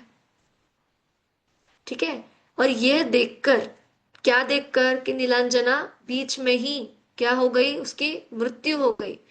और ये देखकर क्या होता है? उन्हें इस संसार की क्षणभंगुरता का ध्यान आ जाता है। और क्या, कि जो राजपाट आदि वो सब जो संभाल रहे थे, उन सब का त्याग करके वो दिगंबर दीक्षा ले लेते हैं। समझा अभी क्या हुआ? देखिए, आज हमारे सामने भी कितने हमें आता है कि दिल्ली में बॉम्ब ब्लास्ट हुआ, यहाँ पर ब्लास्ट हुआ, इसमें इतने लोग मर गए। अहमदाबाद इधर एरोप्लेन, जो प्लेन है वो क्रैश हो गया। फिर भी क्या होता है? ठीक है, उनकी बात है, किसी और की बात है, हमें क्या करना है? हम सेफ है, इतना बोल के हम छूट जाते हैं। और कभी कभी हमारे सामने ही हमें डेथ देखने को मिलती है, ऑन द स्पॉट डेथ। कभी एक्सीडेंट्स हो जाते हैं, कुछ हो जाता है, फिर भी क्या होता है? हमें कुछ भी नहीं होता, विचार भी नहीं आता। और वहां क्या, सभा में कितने लोग थे, परंतु विचार केवल राजा ऋषभदेव को आया कि अचानक एक चीज चल रही थी और बस मृत्यु घेर लिया। फिर क्या होता है कि नृत्यों के बीच में ही उस नीलांजना की मृत्यु को देखकर, कि ऐसा ही एक दिन हमारा भी सब छूटने वाला है अचानक से। जितनी संपत्ति हमने जोड़ी है, जितना हमने नाम अपना कमाने के लिए कोशिशें की है ना, वो सब ऐसे ही चुटकियों में खत्म होने वाला है। ये चीज का जो क्षण भंगुरता शब्द हमने लिया ना, यहाँ पर लिखा है जो क्षण भंगुरता, कि बस क्षण भर के लिए है, सुख देने की बातें है ये सब। और क्षण भर में ही नाश हो जाएगा, पता भी नहीं चलेगा। जैसे हम कहते हैं ना, पलक झपकते ही बस खत्म, वैसा उससे भी कम टाइम लगेगा। और जितना ये सब कुछ छोड़ा है, बताइए आज तक कौन अपने साथ में लेके जा पाया है ये सारी चीजें?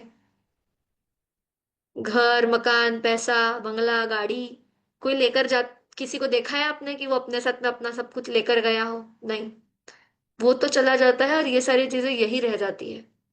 तो इसी क्षण भंगुरता को देखकर वो अपना सारा राजपाट छोड़कर दिगंबर दीक्षा धारण कर लेते हैं। अब देखिए, दिगंबर दीक्षा धारण करने के बाद भी आहार की विधि होती है। अब उस काल में तो किसी को आहार की विधि क्या होती है वो पता ही नहीं था। तो कैसे होता है? तो 6 माह तक तो वो आत्मधन में लीन रहते हैं। कौन? मुनि ऋषभदेव। क्या जंगल में चले जाते हैं और अपनी आत्मा में लीन रहते हैं। कितना टाइम? 6 माह, मतलब 6 महीने तक अपने आत्मा में लीन रहे। उसके बाद 6 महीने तक उनको आहार की विधि ही नहीं मिली। मतलब 6 महीने प्लस 6 महीने कितना टाइम हो गया? 1 साल पूरा। क्या कि 6 महीने तो वो अपनी आत्मा में लीन रहे। और फिर क्या हुआ?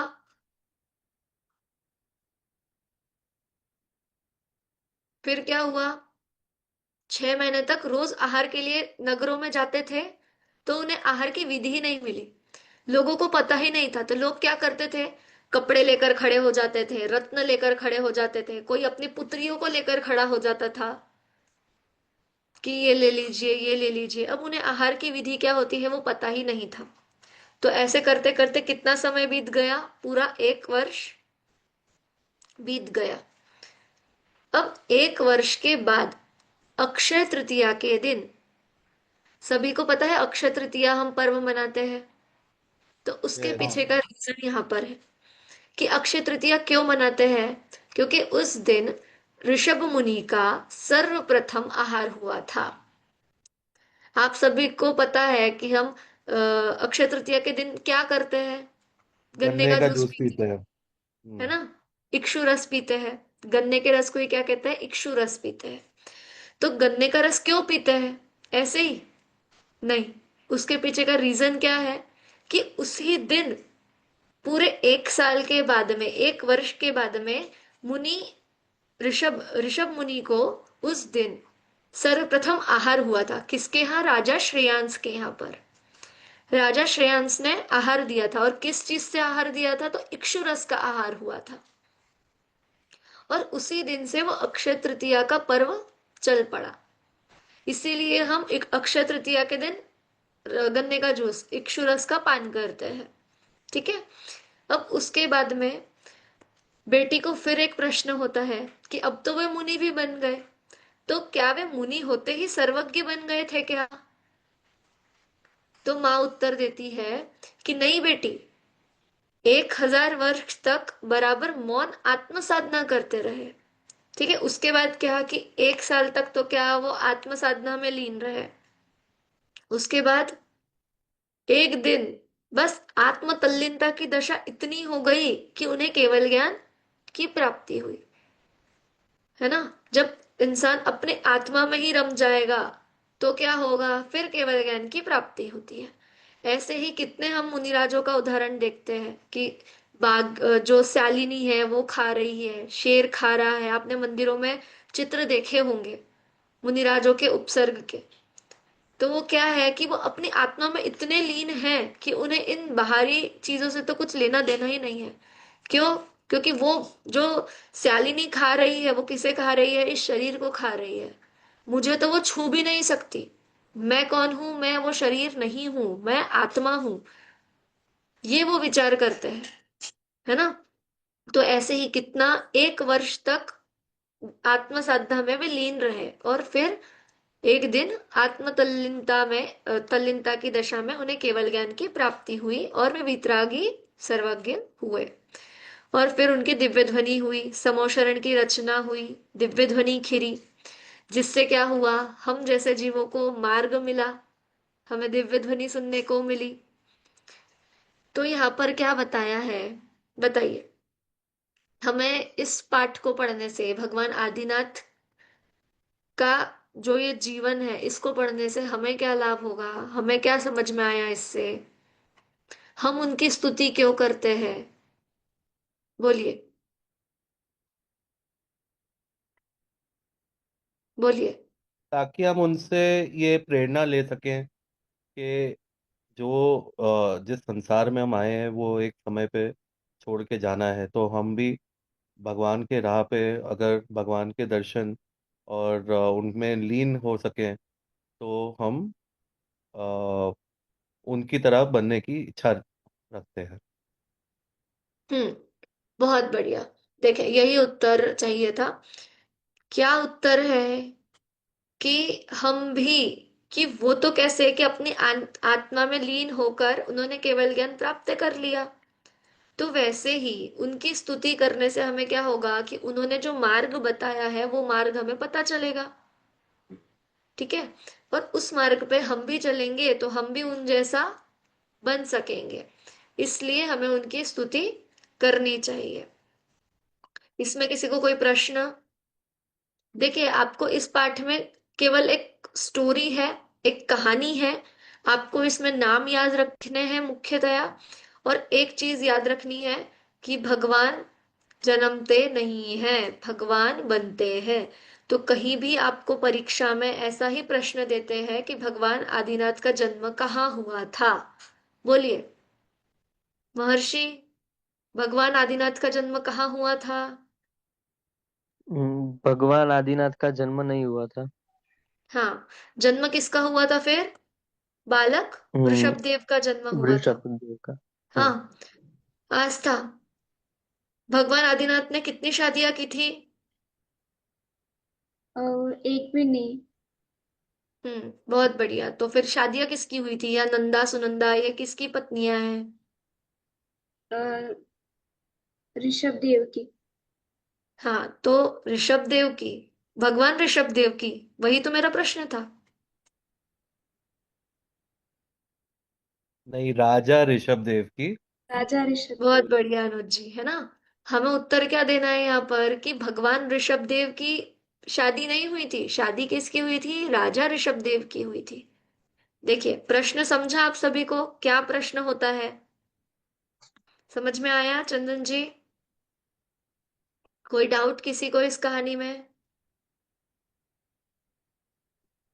देखिए, फिर अब आज हमारा एक आखिरी का पाठ है, मेरा धाम करके। जो हम बालबोध पाठमाला भाग 1 हमने शुरू किया था नमोकार महामंत्र से, उसी पाठमाला का हमारा आखिरी का पाठ है, लास्ट। मेरा धाम। मेरा धाम अर्थात, धाम अर्थात क्या? कोई बताएगा? मेरा तो सबको पता है, धाम अर्थात क्या?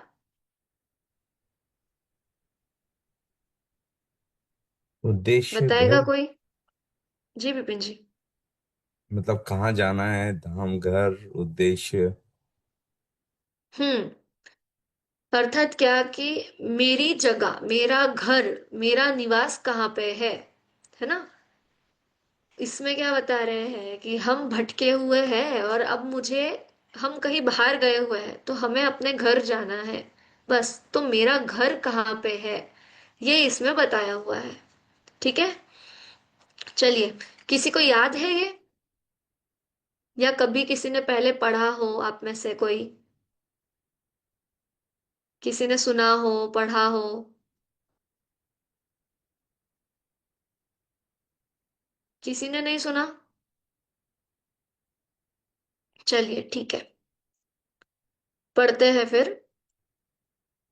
देखिए, छोटा छोटा है, इजी इजी है, आप सभी को सुनते ही समझ में आ जाएगा। शुद्धातम है मेरा नाम, मात्र जानना मेरा काम। मुक्तिपुरी है मेरा धाम, मिलता जहां पूर्ण विश्राम। देखिए, ये पहली 4 लाइनें हैं। इसमें क्या कहा है कि मेरा नाम क्या है? देखिए, पूरी पहचान बताई है अपनी। आप सभी अपनी अपनी पहचान इसमें ढूंढिए।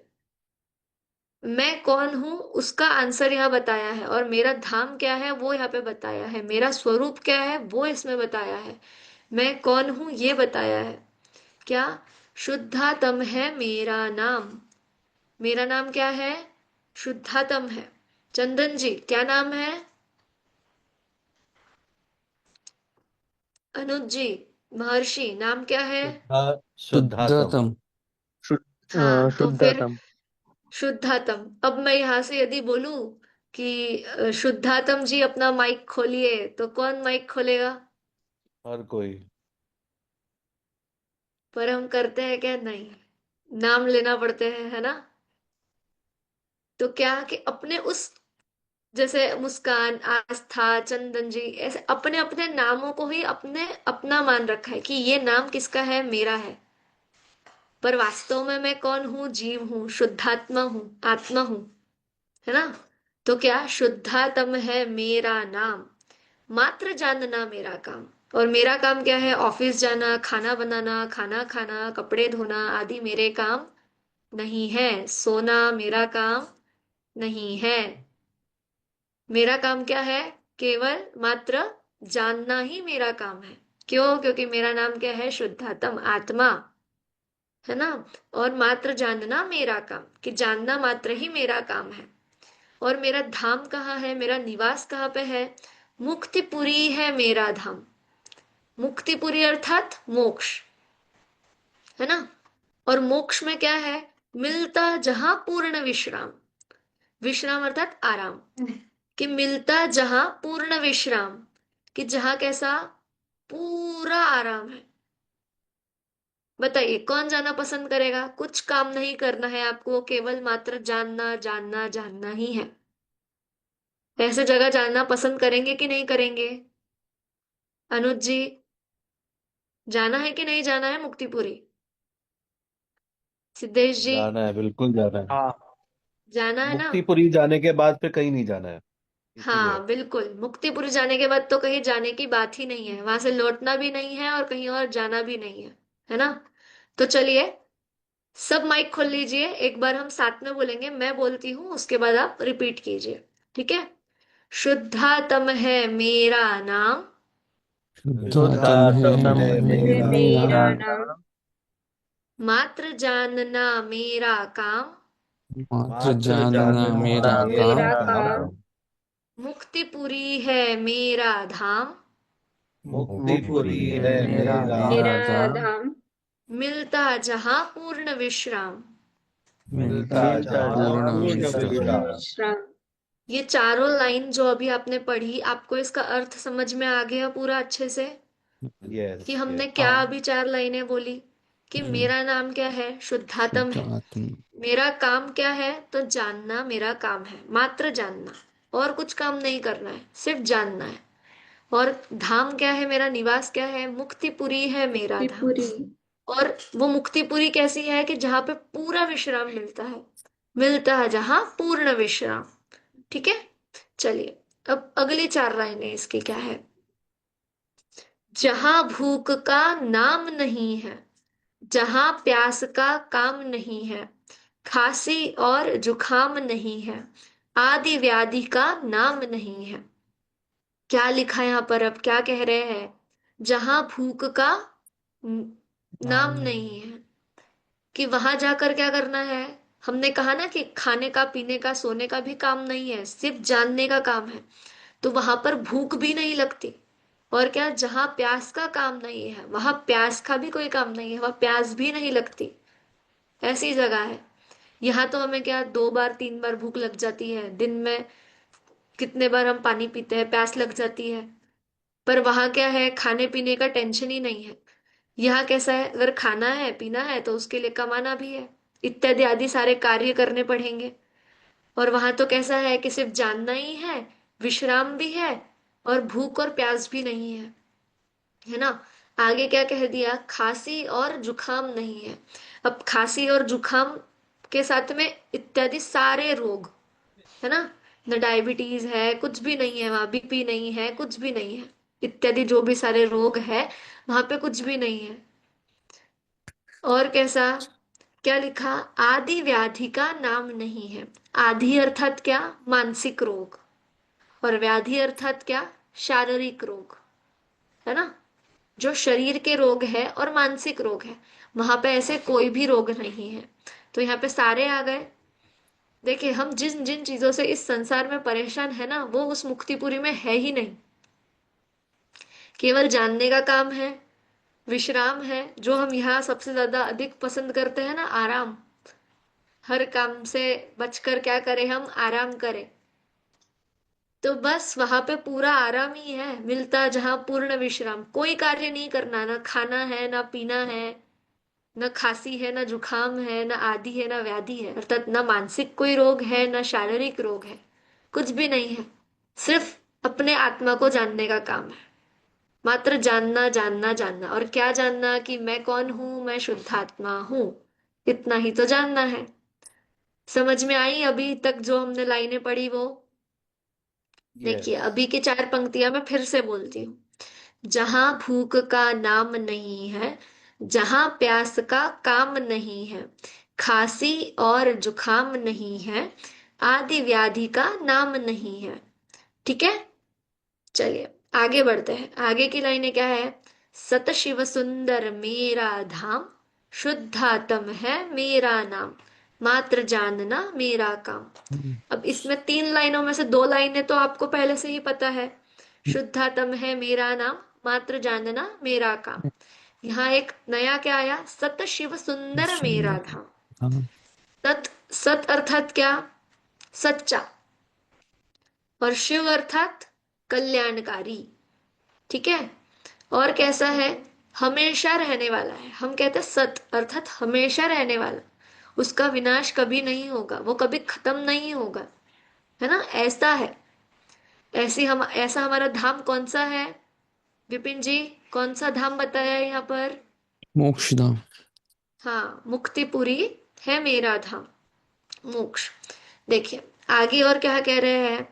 स्वपर भेद विज्ञान करेंगे, निज आत्म का ध्यान धरेंगे, राग द्वेष का त्याग करेंगे, चिदानंद रस पान करेंगे। देखिए यहाँ पे क्या कह दिया? और कि स्वपर भेद विज्ञान करेंगे। स्व अर्थात मैं, पर अर्थात मुझे छोड़कर बाकी जो भी वस्तुएं हैं, जो भी चीजें हैं, जो भी है, उन सब में क्या करेंगे? भेद विज्ञान करेंगे। और यदि हम देखें तो मैं जीव हूं और मुझे छोड़कर बाकी सब जो है वो कैसे है? अजीव है मेरे लिए, है ना? या जीव, जीव और अजीव का भेद करेंगे, स्व और पर में भेद करेंगे, ऐसा यहाँ पर कह रहे हैं। और आगे क्या? निज आत्म का ध्यान धरेंगे, कि यदि मैंने ये जान लिया कि मैं जीव हूं और ये शरीर अजीव है, तो जानना किसको है? मैं जो आत्मा हूं उसे जानना है। तो निज आत्म का ध्यान धरेंगे, राग द्वेष का त्याग करेंगे, कि जो राग द्वेष आदि विकारी भाव है उन सब का क्या करेंगे? त्याग करेंगे। और फिर त्याग कर दिया तो चिदानंद रस पान करेंगे। अर्थात क्या? कि जो आत्मा का आनंद है, जब हम आत्मा का ध्यान करेंगे तो उसका आनंद भी आएगा। किसी चीज को यदि हम पढ़ते हैं और हमें समझ में आ जाए तो हमें खुशी होती है या नहीं होती है? बताइए। या जो चीज हमें नहीं पता और वो अचानक से पता चलती है तो हमें खुशी होती है या नहीं होती है? कि अरे मुझे ये पता नहीं था, अच्छा पता चल गया। नहीं, कुछ चीज पता चलती है तो खुश होते हैं या नहीं होते हैं? तो वैसे ही चीज जब हम आत्मा का ध्यान करेंगे, उसको पहचान लेंगे, तो फिर उस आत्मा का आनंद भी आएगा। तो क्या लिखा है यहाँ पर? चिदानंद रस पान करेंगे, कि उस आत्मा के आनंद का रस हम क्या करेंगे? पान करेंगे। अब आगे क्या कह रहे हैं? सब सुखदाता मेरा धाम, शुद्धात्म है मेरा नाम, मात्र जानना मेरा काम। कि क्या? कि सब सुखों को देने वाला मेरा ये धाम है। क्यों? क्योंकि वहां पर क्या है? न भूख है, न प्यास है ना? और क्या? न खांसी है, न जुकाम है, न आदि है, न व्याधि है, कुछ भी नहीं है। केवल क्या है? मात्र जानना जानना जानना। शुद्धात्म है मेरा नाम, मात्र जानना मेरा काम। देखिए कितने सरल भाषा में और सहजता से कह दिया इस पाठ में। एक कविता हम बोल सकते हैं उसके माध्यम से, कि मैं कौन हूं? मैं शुद्धात्म हूँ। मेरा काम क्या है? जैसे हमने जीव के पाठ में पढ़ा ना, कि मैं जीव हूं और मेरा काम क्या है? जानना देखना। तो वैसे ही यहाँ पे क्या किया, क्या कहा? कि शुद्धात्म है मेरा नाम, मात्र जानना मेरा काम। और मेरा निवास कौन सा है? बोलिए चंदन जी, मुक्तिपुरी। आप सूरत से है ना? हम्म। तो सूरत में आपका निवास है। हाँ अभी तो है। और मुक्तिपुरी। अरुण जी मुंबई से, मुक्ति, है ना? तो मुक्तिपुरी। क्या मुंबई, पुणे, सूरत, यूएस, अमेरिका, ये सब हमारे निवास हुए क्या? नहीं, नहीं। मोक्षधाम। निवास क्या है? निवास सबका एक है। कौन सा? मुक्तिपुरी है पूरी है मेरा नाम, मेरा धाम। जो हमें प्राप्त करना है, जिसके लिए हम ये सब पढ़ रहे हैं, है ना? मुक्तिपुरी है मेरा धाम। और वहां क्या है? मिलता जहां पूर्ण विश्राम, कि जहां कैसा है? पूरा विश्राम है। केवल एक ही काम है। क्या काम है वो? बताएगा कोई? एक ही काम करना है केवल।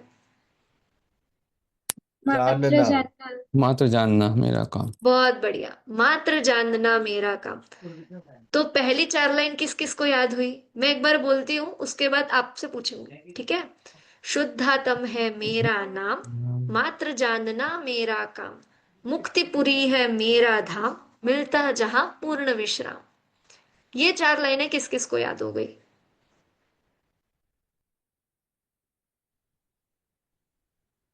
हाँ मैम। जी बोलिए सिद्धेश जी। शुद्धातम है मेरा नाम, मात्र जानना मेरा काम।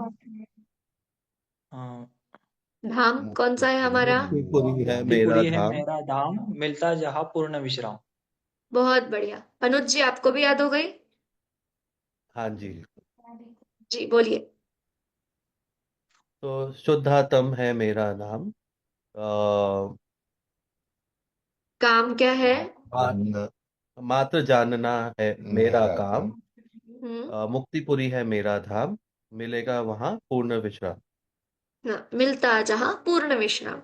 देखिए, सबसे पहला क्या हम क्या बोलते हैं कि मेरा नाम क्या है ना? फिर मेरा काम क्या शुद्धात्मा। है? हम अपना इंट्रोडक्शन देते हैं तो नाम, फिर हम क्या करते हैं, कहाँ रहते हैं, है ना? ये सब चीजें बताते हैं। तो वैसे ही शुद्धातम है मेरा नाम, मात्र जानना मेरा काम, मुक्तिपुरी है मेरा धाम, और कैसा है वो? मिलता जहां पूर्ण विश्राम। ठीक है, ऐसी इजी सी चार लाइनें हैं। और आज हमारा बालबोध पाठमाला भाग एक ये यहाँ इस कक्षा में पूर्ण हो रहा है।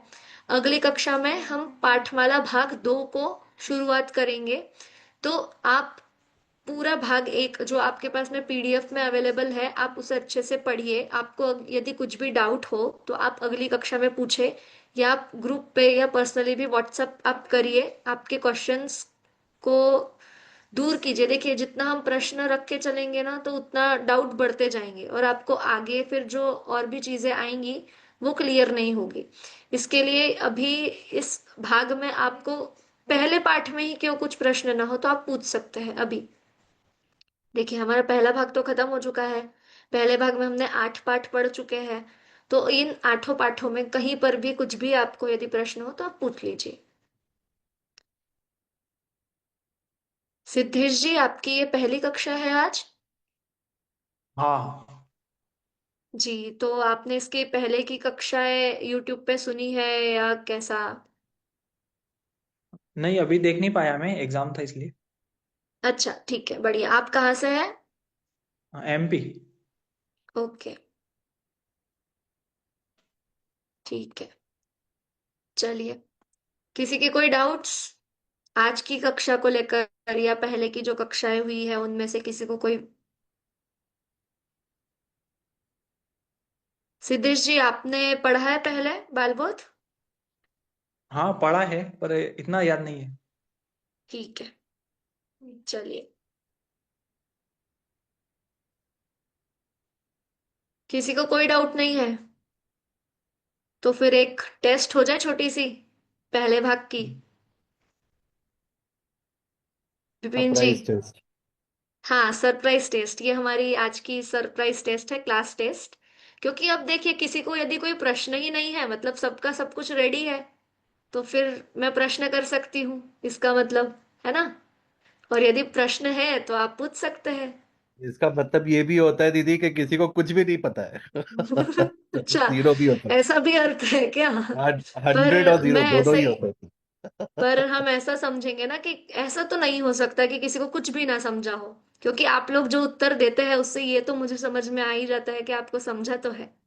तो हम ये तो नहीं समझ सकते कि किसी को कुछ नहीं समझा। है ना? सबसे सिंसियर आस्था ही है, सब लिख लिख के लिख रही है वो। बाकी हम सब लोग सुन रहे हैं।